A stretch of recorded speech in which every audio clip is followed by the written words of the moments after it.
జగదీష్.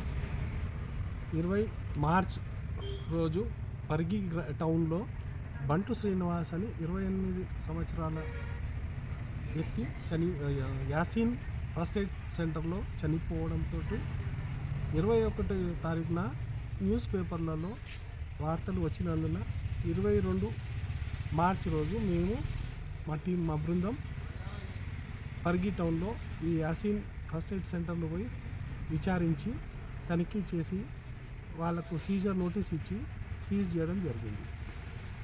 దాని కారణాలు అన్నీ తెలుసుకున్న తర్వాత ఎండి గఫార్ అనే ప్రాక్టీషనర్ ఆయన ఎట్టి అర్హత లేకుండా రిజిస్ట్రేషన్ లేకుండా ప్రాక్టీస్ చేస్తున్నందుకు మేము సీజ్ చేయడం జరిగింది.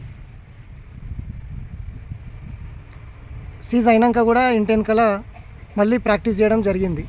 అట్టి విషయంలో కూడా మాకు తెలిసిన తర్వాత వెంటనే ఇమీడియట్లీ ఆయనకు ఫోన్ చేసి హెచ్చరించడం జరిగింది. ఆయన అప్పుడే ఉపసంహరించినట్టు కూడా మాకు తెలిసింది.